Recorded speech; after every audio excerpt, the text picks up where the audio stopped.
rendez-vous avec le roi des rois, celui qui est au-dessus des rois humains, le Seigneur des seigneurs bien-aimés.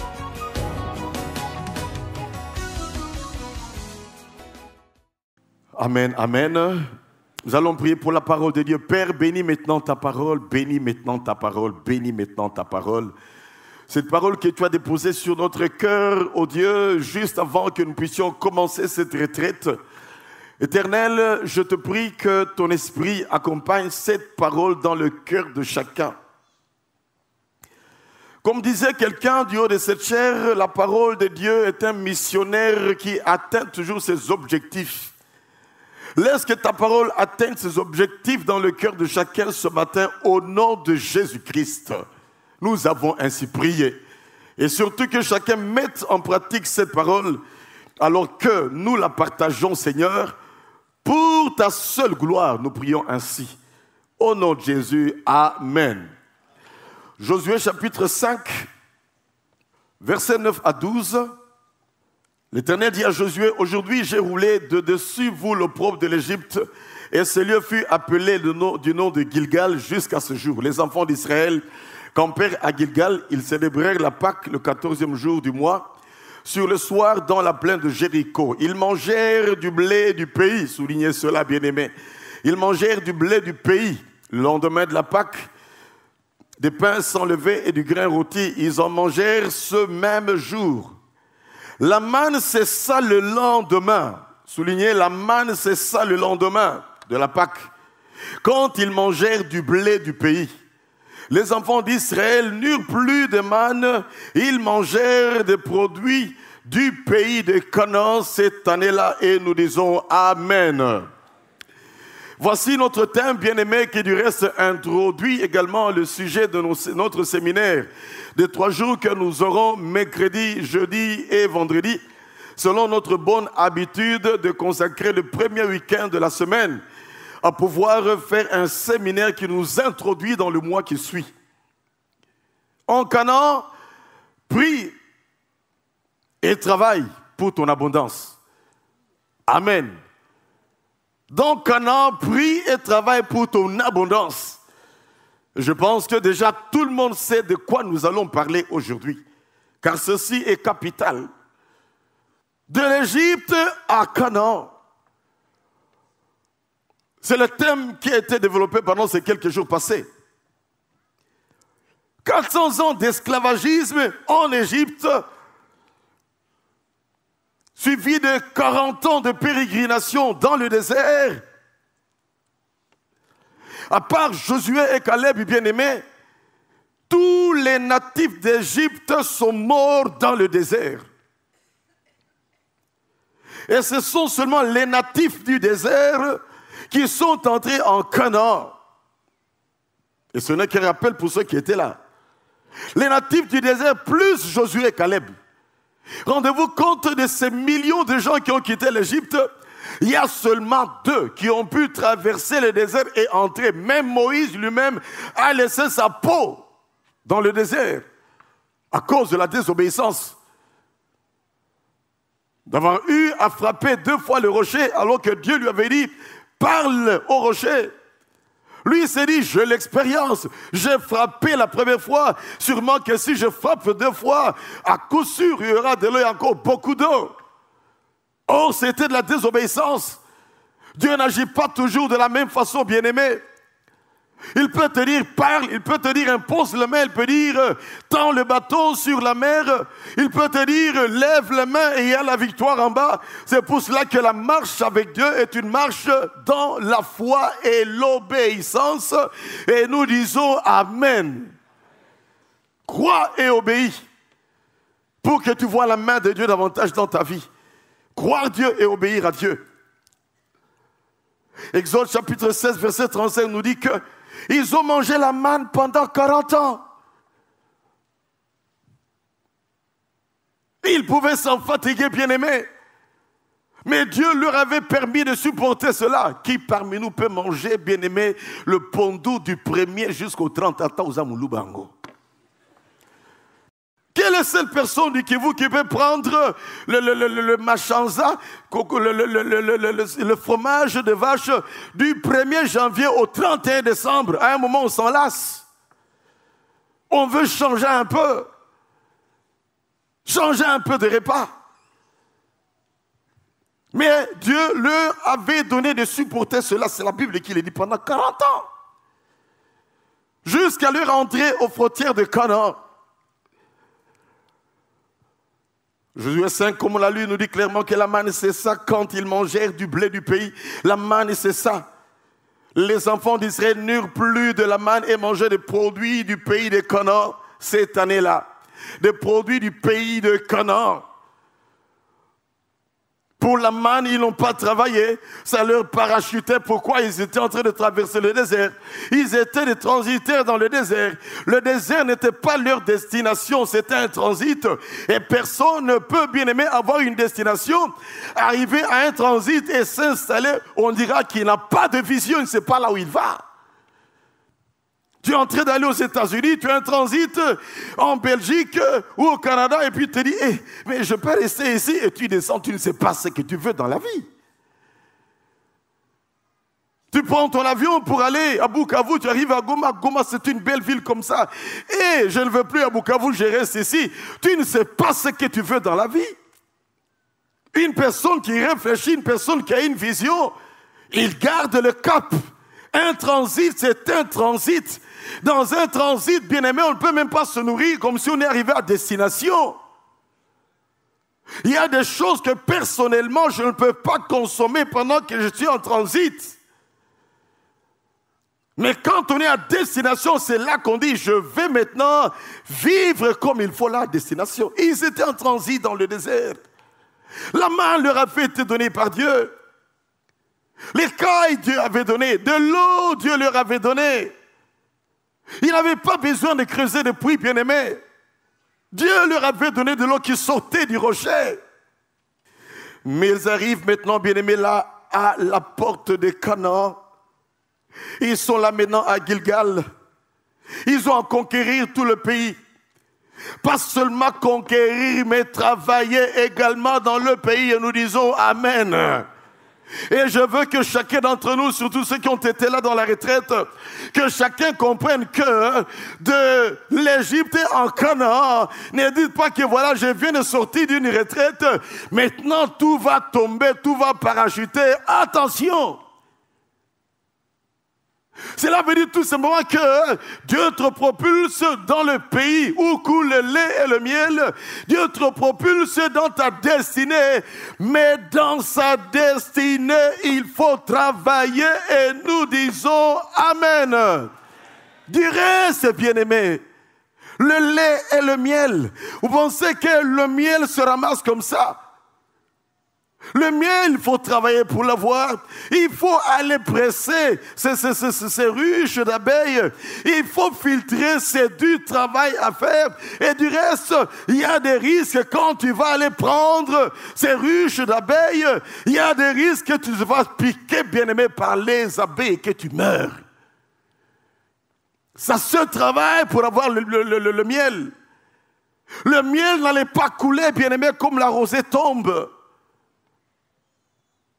Le lait n'allait pas commencer à se présenter comme ça. Il faut du travail. Il faut élever, travailler. Il faut presser, bien-aimé, ces vaches afin de retirer le lait qu'il y a là-dedans. Cela voulait dire quoi?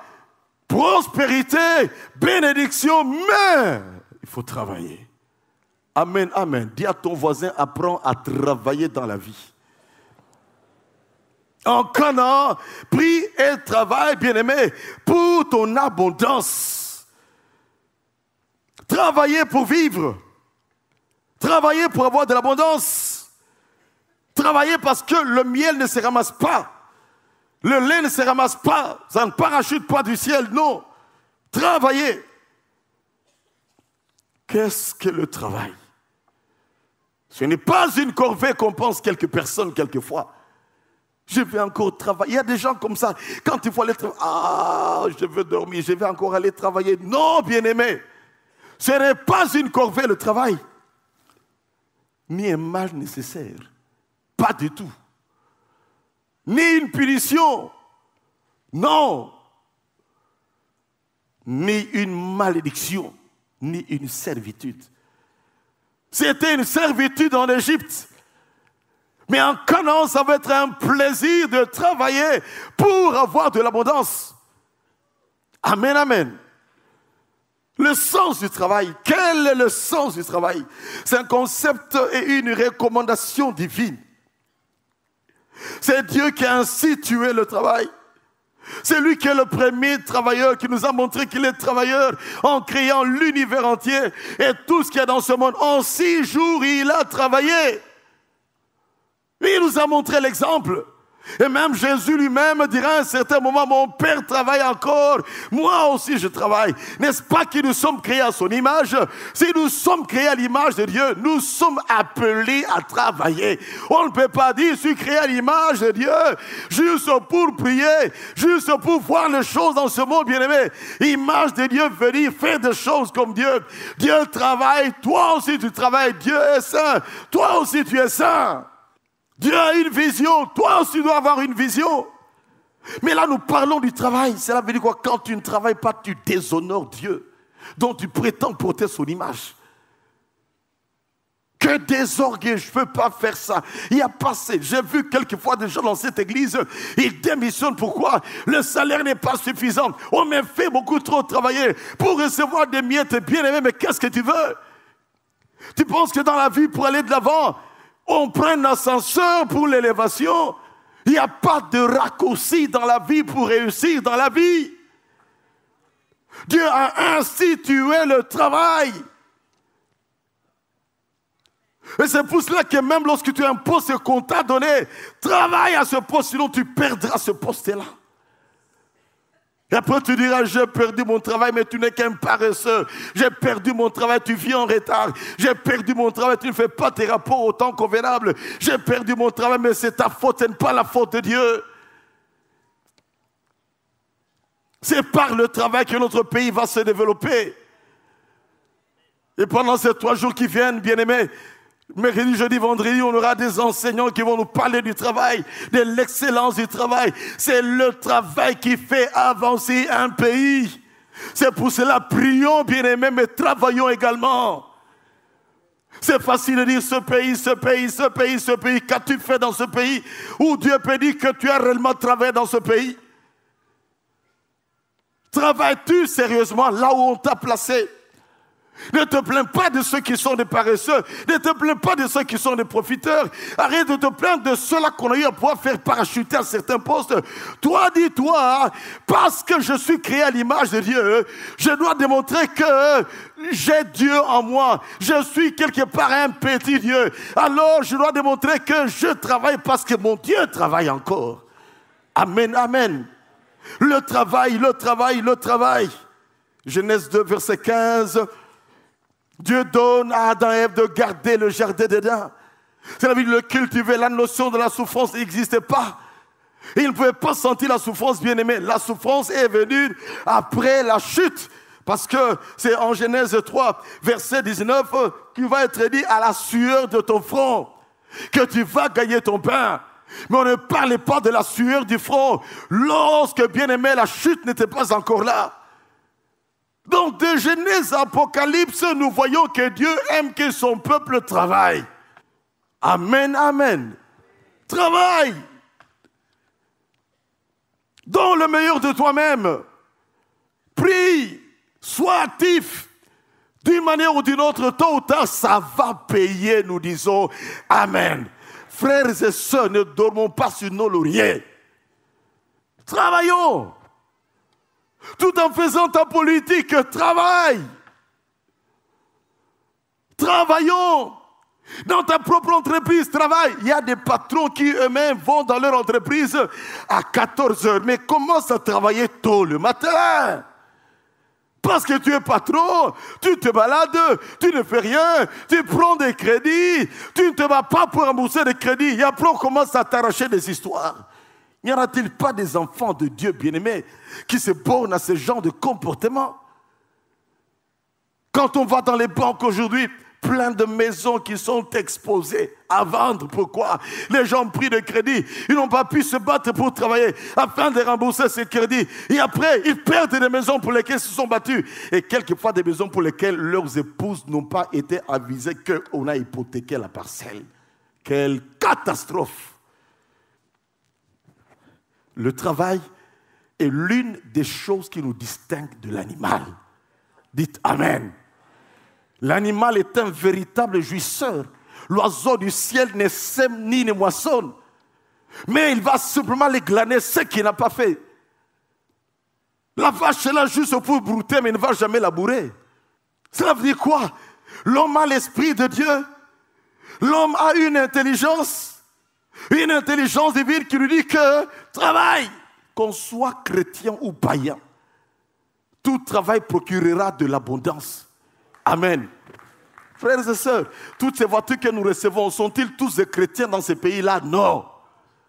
Tous ces gens qui viennent construire ici, sont-ils tous chrétiens dans leur pays? Non. Ils ont compris une chose, le travail. 90% des chrétiens. Et que nous puissions marcher bien aimés à pas de tortue.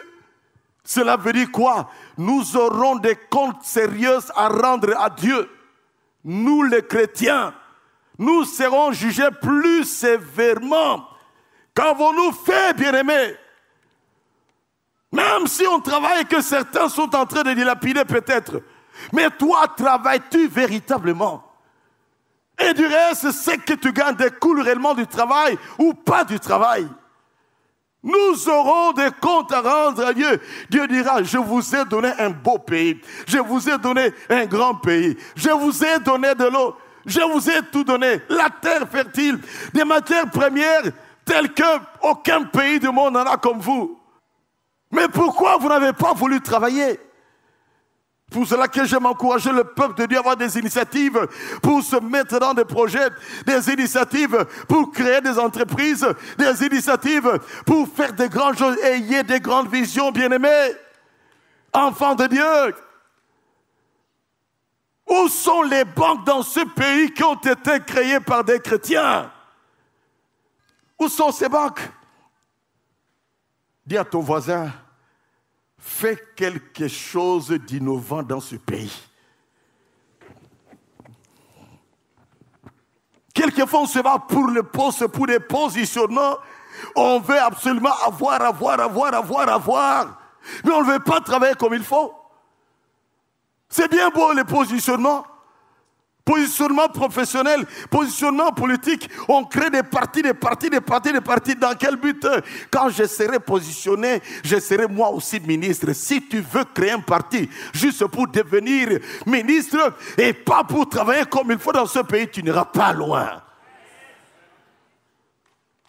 On veut juste être positionné pour avoir un poste et à ce poste-là, se multiplier les femmes à ce poste-là, soutirer dans les caisses, bouffer de l'argent sérieusement et dire au comptable, justifie toi-même.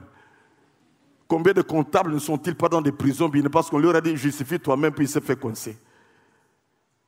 Que Dieu purifie ce pays de tous ces détourneurs, des deniers publics. Que Dieu purifie. Et si même il y a des chrétiens qui se permettent de telles besognes, que Dieu, bien-aimé, puisse les mettre hors d'état de nuire au développement de ce pays. Nous disons Amen. En Canaan, il faut travailler. Quand tu travailles, tu honores Dieu. Tu démontres que tu n'es pas un jouisseur dans ce pays. Tu démontres que tu n'es pas un mendiant. Tu démontres que tu n'es pas dépendant de qui que ce soit. Mais que tu as appris à travailler. Et en travaillant, tu apprends à donner à celui qui t'a donné le travail. On va y arriver à un certain moment de toute façon. En Canaan, il fallait travailler. Paul dira que celui qui ne travaille pas ne mange pas non plus. Et quand il est dit dans 3 Jean verset 2, je désire que vous prospériez à tous égards comme prospère l'état de votre âme. Ce n'est pas que prie tout simplement et tu vas prospérer, mais prie et travaille. Et tu vas prospérer. La prospérité, bien-aimée, durable vient par le travail. Après avoir prié, Tu pries et tu travailles. Tu demandes à Dieu la grâce de créer la grâce, de travailler intelligemment la grâce, de bien faire ton travail. Il va te les donner. Quels sont les bienfaits du travail? Le travail procure la joie. Amen, amen. Psaume 128, verset 12 nous dit, tu jouis du travail de tes mains, heureux, tu prospères. Ça nous procure la joie, bien-aimés. Or, la joie, c'est un des éléments qui nous aide à demeurer en bonne santé. Amen, amen. Pas seulement la joie du Seigneur, mais la joie de travailler, de savoir qu'à la fin du mois, j'aurai mon salaire. J'ai investi, j'ai travaillé, j'ai créé telle chose, ça va me rapporter. Ça te donne une joie. Cette joie-là fait que les hormones de la joie dans ton corps, bien-aimé, vont t'aider même à la longévité. Mais ceux qui ne font rien, qui ne veulent pas travailler, ils peuvent facilement piquer des petites crises. Moussa les athées, Passina Passimoko, commencer à maudire, même là il ne faut pas maudire. C'est un moment crise. Mais quand tu travailles, même si c'est peu, il y a la joie de travailler. La joie de dire à quelqu'un que je travaille à tel endroit. La joie de pouvoir dire, moi aussi je contribue à l'avancement de mon pays. La joie de dire, moi aussi je bénis l'œuvre de Dieu par ce que je gagne. Amen, amen. La joie, bien-aimé, de travailler.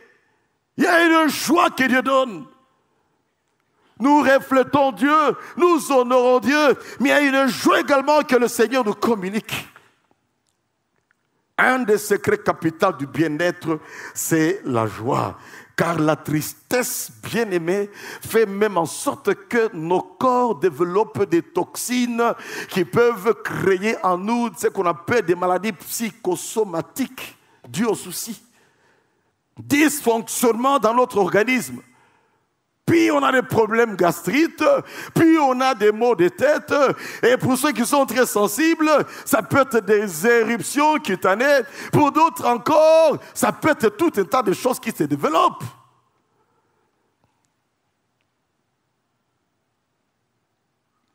Deuxièmement, le travail procure l'abondance. Amen, amen. Tu jouis du travail de tes mains, tu prospères. Dans Ésaïe chapitre 26, on nous dit que Isaac s'aima à Guérar, il devint riche, très riche et fort riche. S'aimer, c'est travailler.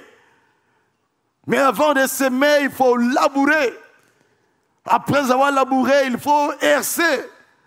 Après avoir hercé, il faut arroser. Il faut mettre maintenant des graines, s'aimer, bien-aimés. Et la Bible dit que tant que les cieux et la terre subsisteront, les lois de la semaille et de la récolte demeureront. Amen. Pas seulement quand on est chrétien, mais même quand on est païen. Le chrétien maintenant doit se dire, moi je connais Dieu et Dieu peut me donner de l'intelligence pour chaque fois planter au bon moment, pour trouver de la bonne sémence, pour bien faire le travail, l'honorer en toutes choses et il me donnera de gagner plus. Il faut désherber, c'est du travail. Je vous dis des choses qu'on a eu à faire. On a planté des patates douces à un certain moment, au début de l'église, avec quelques amis pasteurs. On devait se rassurer qu'on a labouré la terre. On devait se rassurer qu'on a hercé, on casse les grosses boules de terre. On devait se rassurer qu'on a enlevé les petites branches qui étaient dedans, ainsi que les pierres qui sont là-dedans. On devait se rassurer qu'on a eu à mettre les graines. On devait se rassurer qu'on a arrosé comme il faut. On devait se rassurer qu'on est passé pour enlever les petites herbes qui peuvent risquer d'étouffer les plantes. On devait se rassurer chaque fois que le travail est en train d'avancer, aller de temps en temps lever les mauvaises herbes. On devait même se rassurer que la récolte se fait comme il faut. Malheureusement, à la récolte, vous avez tellement volé. Et ça, c'est le travail de ceux qui n'aiment pas le travail. Pour eux, le travail, c'est de voler. Et c'est là où on subit la rigueur de la loi quand on s'érige à pouvoir être volé, profiter du travail des autres en disciple du diable qui vient pour égorger, dévorer, détruire et voler. Un voleur n'est qu'un disciple de Satan. Tout simplement. C'est pour cela ne vole jamais, jamais, jamais. Sinon, tu es un disciple de Satan. Tu ne reflètes pas ton Père céleste, mais tu reflètes l'ennemi de ton Père céleste. Satan qui aime voler, égorger, détruire.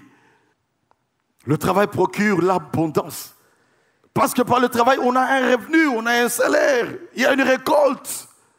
Ecclésiaste 10, verset 19 nous dit que l'argent répond à tout. Qui n'a pas de besoin? Chacun d'entre nous en avons. Qui n'a pas de besoin? Tous nous en avons. Mais comment répondre à ces besoins? On peut t'aider une fois, on peut t'aider deux fois, on peut t'aider trois fois. Mais à la quatrième fois, sache qu'on va te dire toi-même aussi apprends à pêcher du poisson. Et je n'aime pas, bien aimé, je n'apprécie pas ceux-là qui gâtent tellement les membres de famille. Donner, donner, donner, donner. Ils dilapident, donner, donner, donner. On encourage la paresse. Ils ont raison les Chinois quand ils disent au lieu de donner du poisson à quelqu'un tous les jours, montre-lui comment pêcher le poisson. Maintenant, si tu lui montres comment pêcher le poisson, lui, il va vendre son hameçon à ceux qui vont pêcher le poisson. Il va vendre son filet de pêche. Laisse cette personne tirer des leçons, bien aimées, des douleurs de la vie. Comme ça, un jour, il comprendra qu'il a mal fait de pouvoir vendre son hameçon. Travailler. Et encore travailler. Troisièmement, le travail, bien aimé, donc de la dignité. Tu seras respectable. Il y a une respectabilité, bien aimé, dans le travail. Le mot chômeur n'est pas bon à entendre tout le temps. Et dans un pays comme la RDC, vraiment, est-ce qu'on peut pleurnicher? Je suis chômeur, je suis chômeur, je suis chômeur, je suis chômeur. Il n'y a pas de travail. S'il n'y a pas de travail, crée du travail. J'ai même vu quelque part une personne qui récupère toutes les bouteilles en plastique, il les fait fondre, il mélange avec du sable et du ciment, il produit des briques. J'ai vu de mes propres yeux ces genres de briques. Si tu es chômeur, commence même par là. J'achèterai tes briques. J'achèterai ces briques. Commence quelque part. Prie Dieu, donne-moi une idée, Seigneur. Dieu te donnera une idée. Prie Dieu, Dieu te dira, cette piscine dans votre parcelle là, ça fait quoi? Mets des poissons là-dedans. Prie Dieu, il dira, ce garage que votre peuple vous a laissé, garage pour 10 voitures, transformez cela en poulailler, c'est tout. En réalité, tout est entre nos mains. Nous avons tout, bien-aimés. Le potentiel peut être là. Toi, prie et Dieu va faire tomber les écailles qu'il y a dans tes yeux afin que tu vois ce que tu dois faire exactement. Nous disons Amen. Prie Dieu. Assez souvent, on a des fois de quoi commencer quelque chose, mais on est paresseux. On manque d'initiative. Mais laisse-moi vous dire que le Dieu que nous invoquons, c'est le Dieu qui inspire, qui donne des initiatives. Amen. Ose tout simplement. Prends 3 jours de jeûne et prière et dis, Seigneur, révèle-moi ce que je vais faire. Les gens qui ramassent les poubelles, bien-aimés, avec des pouces-pouces, ont commencé par une petite idée. Hein? Et après, ils commencent à faire beaucoup d'argent avec cela. Je connais des vendeurs de sucre qui sont devenus des millionnaires à un certain moment dans la vie. Nous, les enfants de Dieu, on n'aura jamais d'excuses pour pouvoir surfer dans le chômage pendant des années, des années, des années, des années. Fais même comme ton pasteur, le pain, on n'en aura jamais assez dans la ville de Kinshasa, fabrique le pain. Tu diras, j'ai un grand diplôme. Moi aussi, j'avais un grand diplôme quand j'ai fabriqué le pain. Mon background, quand même, est très important. Qu'est-ce qu'on dira de moi? Moi aussi, j'avais un bon background, bien aimé, quand j'ai commencé à fabriquer le pain. J'en avais. Donc, ce n'est pas une affaire de diplôme, ce n'est pas une affaire de background familial, professionnel. C'est une affaire de dire, là, je ne peux pas demeurer dans cet état. Tu dois te révolter et dire, non, je dois sortir de cette pauvreté. Regarde, on commence à te minimiser dans la famille. Tu es parmi les aînés, mais tellement tu ne fais rien. Les plus jeunes deviennent comme les aînés. Quand il y a un problème en famille, on commence à consulter ceux-là qui ont des moyens. Et c'est là où la Bible dit clairement que la sagesse du pauvre n'est pas écoutée. Vous voulez chercher le passage Ecclésiaste 9, verset 16. Tu n'es pas modèle en tant qu'aîné. En quoi tu es aîné? Si tu es aîné, sois ce modèle. Si tu es aîné, sois courageux. Si tu es aîné, héritier, gère bien l'héritage. que de commencer à vendre toutes les parcelles que papa avait laissées. Oh, si beaucoup de papas s'élevaient, ils allaient chicoter beaucoup des héritiers. Les héritiers jouisseurs passifs. Vendre, vendre, vendre, vendre, vendre. Pour manger, manger, manger, manger, manger. Pas d'investissement, pas de maintenance, pas de continuité de ce que les parents ont laissé. Très chers parents, éduquez vos enfants dans une bonne gestion de ce que vous allez laisser un jour. Et si vous trouvez que ces enfants sont de gros paresseux, laissez-les quelque chose, chacun pour lui. Tout ce qui reste, mettez pour la construction des églises, mettez pour la mission que nous puissions investir cela dans la mission. Un point, un trait. Amen, amen.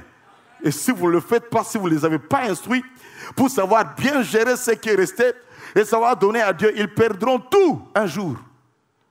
Heureusement que là où vous êtes, vous ne rendrez compte de rien.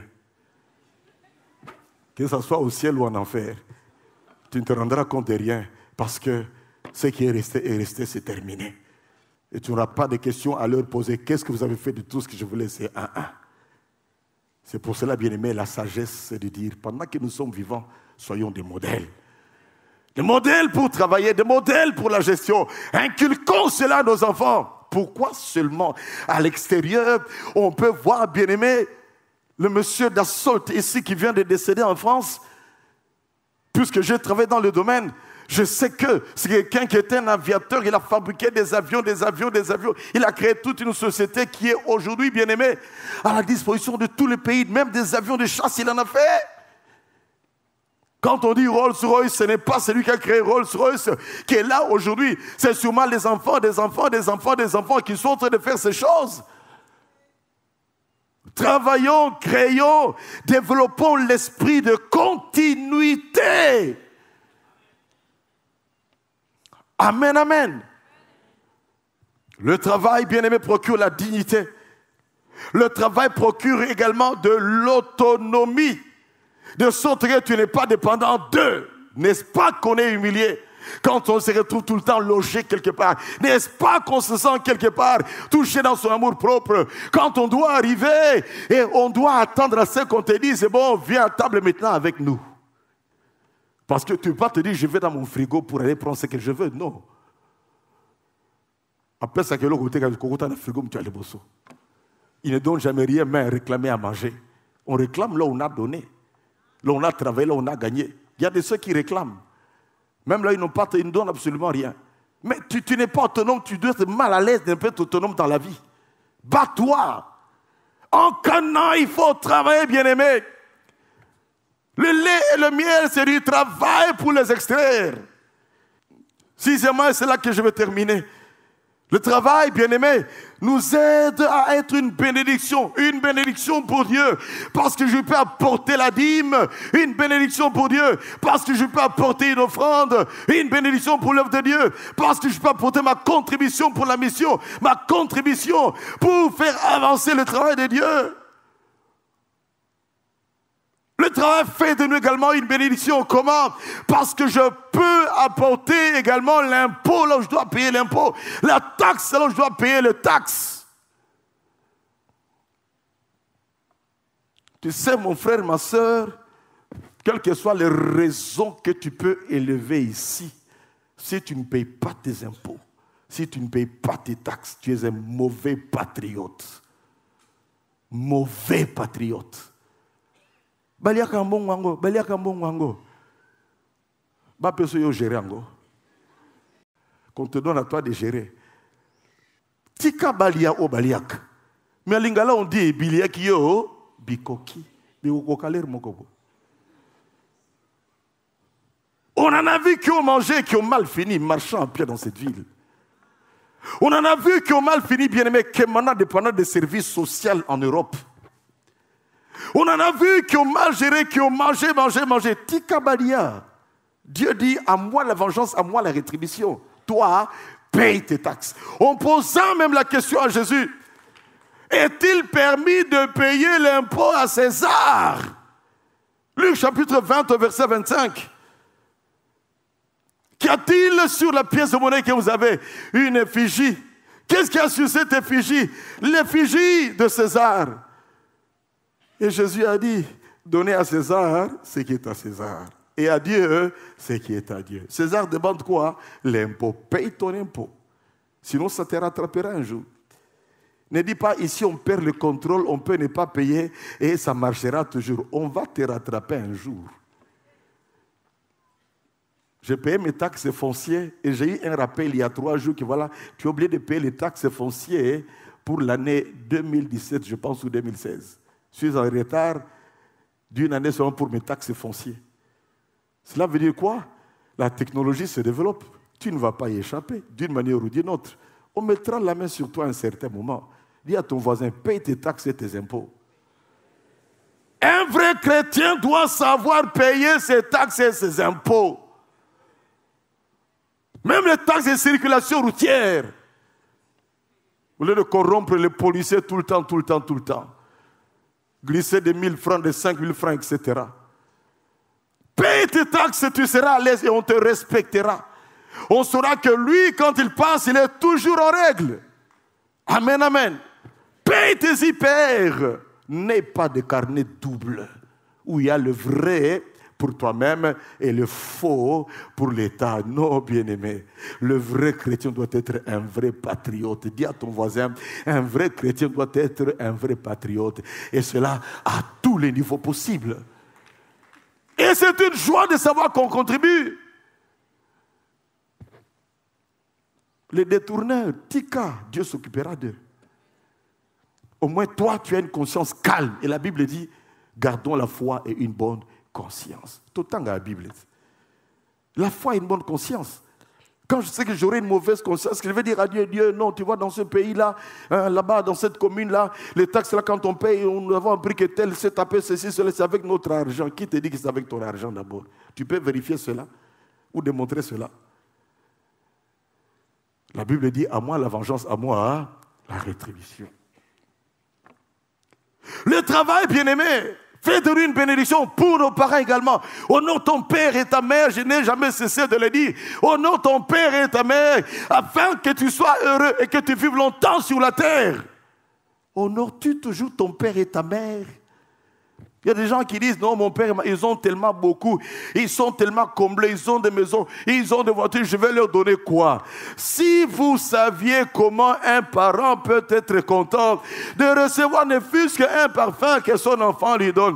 Si vous saviez comment un parent, malgré tout ce qu'il a, peut être content de voir que son fils lui a envoyé des unités pour $100. Si vous saviez comment un parent est content de voir son fils qui vient lui apporter une veste qu'il a achetée à $400 ou 400 €, malgré tout ce qu'il a. Parce que ça vient d'un fils qui a une très grande joie. Et là, il dit, je bénis encore mon enfant. Et quand tu ne le fais pas, les parents se disent, ah, j'ai mis des enfants au monde, vraiment, est-ce que ça valait la peine? Et c'est ça qui apporte la malédiction. Quand tes parents commencent à murmurer contre toi, tu as des problèmes. Et même Dieu ne va rien dire. Il dira que voilà, ils ont raison de murmurer parce que cet enfant ne les honore pas. Honore ton père et ta mère biologique. Et j'ai même compris qu'il faut honorer également son père et sa mère spirituelle. Ceux-là qui t'ont donné l'opportunité de connaître le Seigneur. Ils t'ont communiqué ce que rien dans ce monde ne pourra enlever. Ils t'ont communiqué ce qui va t'amener à vivre ta stabilité, ta destinée en te communiquant Jésus. Combien de fois tu as revu ton Père spirituel, celui qui t'a parlé de Jésus? Je vous donne un devoir tout au long de cette semaine. Téléphone ton Père spirituel, va le voir peut-être et fais un geste à son égard pour dire, toi là tu m'as montré le chemin de la vie. Écoutez, vraiment, j'ai à cœur de te faire du bien, fais-lui du bien. Ou juste lui dire vraiment merci, merci, merci, merci. Même si c'est un petit rien, ça a de la valeur. Et c'est des choses que l'on apprend bien aimé dans la vie. C'est dans la parole de Dieu. Honore ton père et ta mère. Ephésiens chapitre 6, verset 2. Le travail, bien-aimé, nous apporte des bénédictions également pour que nous puissions être une bénédiction pour notre prochain. Tu aimeras ton prochain comme toi-même pour savoir aider les pauvres, les orphelins, les veuves. Quand une veuve te bénit, bien-aimé, sache qu'il y a quelque chose qui se passe parce que Dieu est le défenseur des veuves. Et tous les biens que tu vas faire, Dieu sera avec toi. Je vais m'arrêter là. Amen. En Canaan, prie et travaille pour ton abondance. Nous courbons nos têtes dans la prière. Lève ta voix. Confesse si tu as à confesser. Demande la créativité si tu dois demander la créativité. Deviens meilleur s'il faut que tu deviennes meilleur. Juste une minute. Prie par rapport à ça, Seigneur notre Dieu. Tu as bien voulu que nous puissions parler de ceci afin que chacun comprenne qu'une retraite de l'Égypte vers Canaan ne veut pas dire dormir sur ce laurier et que tout va commencer à tomber. Certains doivent absolument aller déposer des dossiers pour trouver du travail parce qu'on ne viendra pas forcément les chercher là où ils sont parce qu'ils doivent déposer leur CV quelque part. Seigneur, tu as fait ta part à la croix, tout a été accompli. Notre part est de nous lever, de faire le pas également pour aller déposer un dossier, pour aller cultiver un champ, pour aller élever quelque chose quelque part, pour aller reprendre une activité peut-être parentale, des gens qui sont déjà décédés, pour mettre, Seigneur mon Dieu, en valeur un lopin de terre que tu nous as donné, éternel, pour accepter ce travail peut-être qui n'est pas très rémunérateur, oh Dieu, mais qui n'est qu'un jalon pour arriver un jour à une bonne rémunération, Seigneur. Je t'en supplie qu'il n'y ait pas de chômeur dans ta maison. Nul n'aura, Seigneur, de raison de dire je suis chômeur pendant 1 année, 2 ans, 3 ans, 4 ans, 5 ans. Nous sommes dans un pays, Seigneur, où on peut même jeter des graines de tomates, des graines de dongo, des graines de bitekou quelque part, Seigneur, et voir en quelques jours des légumes sortir du sol que l'on peut vendre et arriver, Seigneur, mon Dieu, à essayer de se nourrir. Nous sommes dans un pays, Seigneur, avec 12 millions de personnes dans la ville de Kinshasa. Père, on n'aura jamais assez de beignets pour nourrir la population. Chaque jour, chacun veut manger quelque chose. Lève, Seigneur, un peuple humble dans cette église. Bénis ceux qui sont courageux travailleurs, qu'ils continuent de l'avant. Visite, Seigneur, les paresseux. Bouscule-les, Seigneur. Montre-leur ce que tu as mis dans leurs mains. Comme Moïse qui avait le bâton. À la question que tu lui as posée, qu'as-tu dans ta main? Juste un bâton avec lequel il a fait des miracles. Il y a quelque chose que tu as donné à quelqu'un, Seigneur mon Dieu, qu'il valorise cela. Car à chacun d'entre nous, il y a ne fût-ce qu'un talent que tu nous as donné. Que personne n'aille cacher son talent, Seigneur, mais que chacun se batte.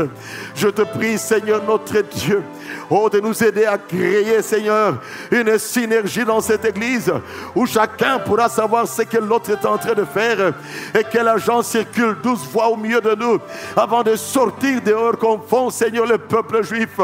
12 fois circuler au milieu de nous. Que le peintre, Seigneur mon Dieu, puisse aller acheter les peintures chez celui qui fabrique les peintures dans l'église. Oh Dieu, que celui qui a un service traiteur trouve des gens qui peuvent commencer à commander, Seigneur, la nourriture chez lui. Que celui, Seigneur, qui a un dépôt de boissons sucrées puisse trouver des gens qui vont commencer à commander chez lui. Que celui qui est dans l'informatique trouve des clients au milieu de nous. Et que dirais-je qu'on soit électricien, maçon, Seigneur notre Dieu, tu nous as donné des potentialités ici dans cette église. Je te prie qu'une synergie soit créée afin que la pauvreté soit éradiquée du milieu de nous et que ton peuple soit un peuple qui travaille, un peuple qui se bouge, un peuple qui agit, un peuple qui a compris que Canaan, ce n'est pas tourner le pouce. Canaan, il n'y a plus de manne, mais en Canaan, il faut travailler et que tout travail procure l'abondance. Tôt ou tard, d'une manière ou d'une autre, tout travail, Seigneur, finit par apporter la prospérité. Je te bénis, Seigneur, Esprit Saint de Dieu, que tu puisses continuer à agir dans le cœur de chacun. Et merci pour l'action que tu opères. Nous voulons t'acclamer de tout notre cœur.